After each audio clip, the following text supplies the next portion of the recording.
Hello again and welcome back on my channel, dear brothers of the universe. We will continue now with the third episode of this extraordinarily important mini-series which brings some wonderful revelations or keys about the new man.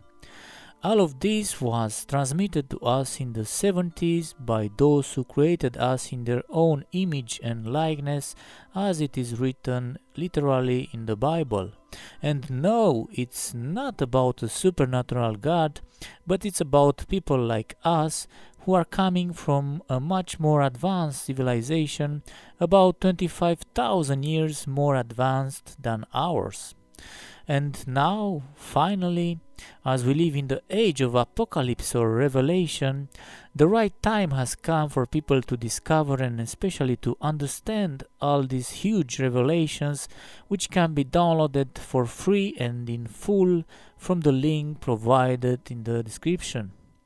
But let's continue with what we started in the last episodes, the next point being the magic key number 9, which is human justice. Human laws, as I said before, are essential, but they need to be improved because they do not take enough love and fraternity into consideration. The death penalty must be abolished because no individual has the right to kill another one in cold blood in a premeditated, organized manner. Until through science society will be able to control the violence that exists in some people and can cure them of this disease, you'll keep criminals away from society.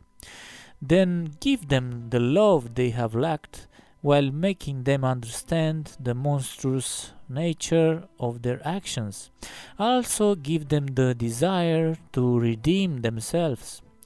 Do not confuse the great criminals who suffer from a disease that can be contagious with people who have committed only minor offenses.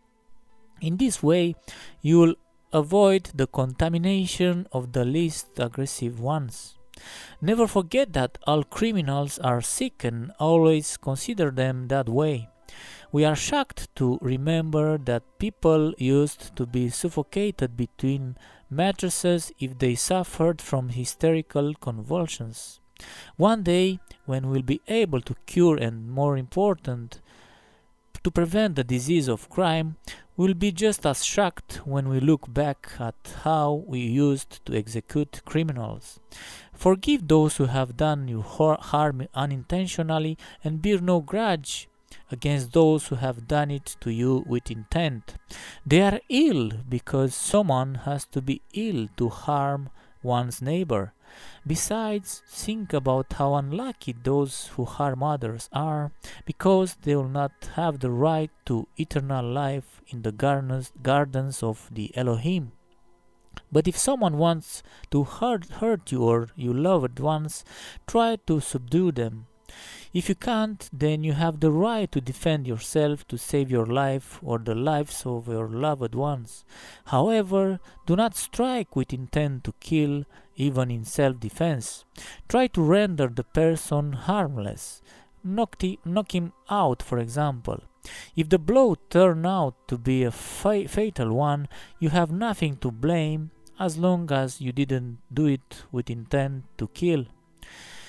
You will subdue violent people with non-violence and if necessary by direct action.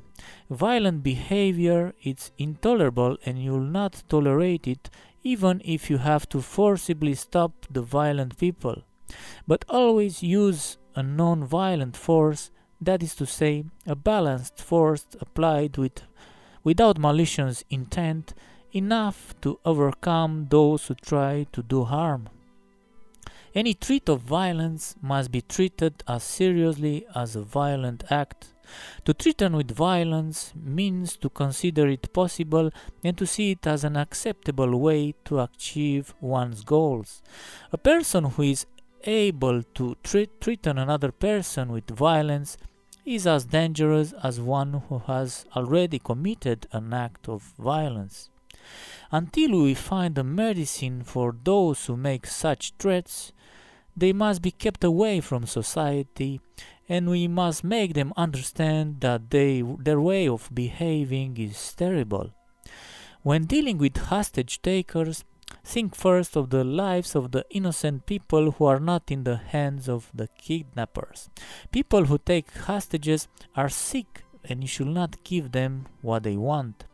Society should never give them what they want, because in doing so, they encourage other criminals to copy such actions and give value to their actions. All human beings must have equal rights and opportunities at birth, regardless of race. Discriminate against fools, however, whatever their skin color. All the races that populate the earth were created by the Elohim and must be equally respected.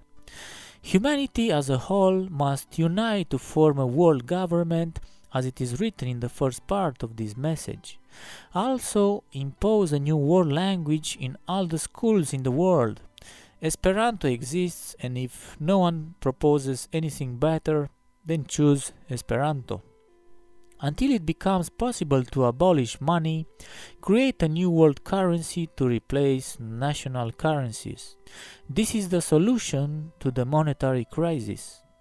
If no one can come up with something better, use the federal system. Create a federation from all the countries of the world. Guarantee the independence of these regions, which must be able to organize themselves as they wish. The world will live in harmony when it's no longer composed of separate countries, but made up of regions united in a federation to take charge of the destiny of the earth.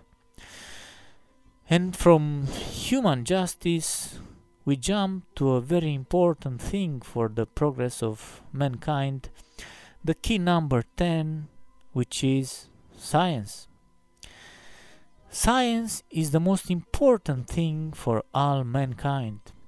You'll be aware of all the achievements of scientists because they can solve all your problems. Do not let the discoveries of scientists to fall into the hands of those who think only of profit, nor into the hands of the army, which keeps some inventions secret in order to maintain a hypothetical supremacy over an illusory enemy. Science will have to be your religion, because Elohim have created you scientifically. By being scientific, you make your creators happy, because you act as they do, showing them that you understand that you were made in their image and likeness, and that you are eager to take advantage of all the potential you have within you. Science must be used to serve and liberate humanity, and not to destroy and alienate it. Trust those scientists who are not being manipulated by financial interests, and only them. You can participate in sports because they are very good for your balance, particularly those sports that develop self-control. Society must also authorize violent and even very violent sports. These are safety valves. An evolved and non-violent society must have violent games that maintain an image of violence, allowing young people who want it to be violent with others who want the same thing. This allows others as well to watch these violent exhibitions and thus release their aggressive energies. You can also participate in games that require thinking and using the mind. But as long as the money has not been abolished, never play to win money. Play instead for the pleasure of making your mind function. You'll date your writings considering the year 1946 as year 1 after Claude Rael, the last of the prophets. 1976 is therefore the year 31 after Claude Rael, or the year 31 of the era of Aquarius, or the year 31 of the age of Apocalypse, or the year 31 of the Golden Age. The next key is the key number 11, the Apocalypse. Remember that Apocalypse, literally the years of Revelation, has arrived as predicted. It has been said that when the time comes, there will be many false prophets. You just have to look around to realize that the time has indeed come. False prophets are those who write horoscopes of which newspapers are full, and there are others who reject the benefits of science and cling to every last letter of ancient religious writings, which were messages from the Elohim for the primitive people of ancient times. Such false prophets prefer to believe what primitive and close-minded people fearfully copied down long ago while listening to those they considered gods because they came from the sky. Instead, they should listen to the message from the Elohim that was now intended for people who no longer kneel stupidly before all that comes from the sky. The latter people try to understand the universe and can be addressed as adults. But if you look around, you'll see the crowds of fanatical and obscurantist religious sects which attract impressionable young people thirsty for the truth. A philosopher once said, "Jesus came to show people the way, and they all kept staring at his finger." Meditate on this sentence. It is not the messenger who matters, but the person who sent the message and the message itself. Don't get lost among the sects of the East. The truth is not in Himalayas, not in Peru or elsewhere. The truth is within you. But if you want to travel and you like exotic places, go to all these distant countries. Then you'll understand that you have wasted your time and that what you were looking for was inside you all the time. Travel within yourself, otherwise you are just a tourist, someone who grows old and think he will find the truth by looking at others searching for it within themselves. They might find it perhaps, but those watching them will certainly not. To travel inside yourself, you do not need to take a plane. And now we will explore the deepest point of this video, the key number 11, which is telepathic communication. Mind and matter are the same for eternity. It is written in the Tibetan Book of the Dead. If you want to have a very high quality telepathic communication, do not cut your hair or beard. Some people have a telepathic organ that is developed enough to function well, even if their head is shaved to zero. But if you want to achieve the best results, then do not cut what your creators have let you grow on your head and face. If something grows, there is a reason, because none of your physical characteristics were given to you without a reason.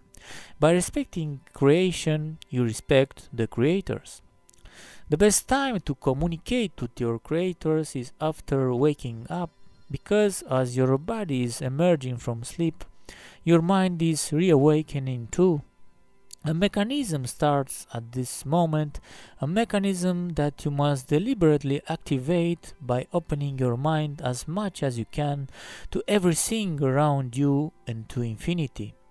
You should take special care not to interrupt the process. Sit down cross-legged, or rather lie on your back on the ground. If possible, position yourself outdoors and look up at the sky. The mind is like a flower. It starts to open in the morning, but you often cut it when it is just a bud. If you will wait a little, it will bloom. Practicing physical fitness is good, but practicing mental fitness is even better. Don't be scared yet if you don't get results right away. When an organ is not used, it atrophies. When you have had limb in a plaster for a long time, you need a lot of physical therapy to restore its normal use. Look at the sky and think about your position in relation to everything around you. Visualize yourself in relation to the house that you occupy, a small piece lost among the stone walls. Look at yourself in relation to all the people who wake up at the same time as you, and in relation to those who, in other parts of the globe, go to bed. Think of all those who are born, those who unite physically, those who suffer, work or die, all this while you are waking up. Think about everything and therefore place yourself on your own level. Position yourself in relation to the infinity large as well. Think of the city you are in, a small drop lost in the landscape that is the country, continent, or island where you live. Then fly away in your mind as if you were on a plane, traveling farther and farther from the ground until the city and then the continent are nothing but a tiny spot. Be aware that you are on Earth, a small ball on which humanity is just a parasite. It always spins, even though you don't realize it is happening. Position yourself in relation to it and in relation to the moon, which revolves around the earth, and in relation to the earth, which revolves around the sun, and then in relation to the sun, which also revolves around the center of the galaxy. Also, position yourself in relation to the stars, which are also suns, which have planets orbiting them. On these planets, an infinite number of beings live, and among them is the planet of our creators, the Elohim, and also the planet of the Eternals, where you'll be able to be admitted one day for eternity. Locate yourself in relation to all these worlds in which other human beings live, some much more advanced and others more primitive, then in relation to these galaxies which also revolve around the center of the universe. Finally, place yourself in relation to the whole universe, which itself is a particle of an atom of a molecule located perhaps in the arm of someone looking at the sky, wondering if there is life on other planets. This is all in relation to the infinity large. Then also place yourself in relation to your body, all its vital organs and the other parts that make it up. Think of all these organs that work without you realizing it right at this very moment.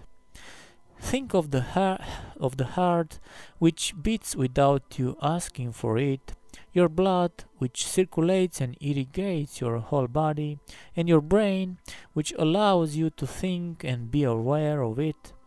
Think of all the corpuscles that make up your blood, and all the cells that are born in your body, those that feel pleasure while reproducing, and those that die without realizing it, and that might not be aware that it helps to form the individual you are.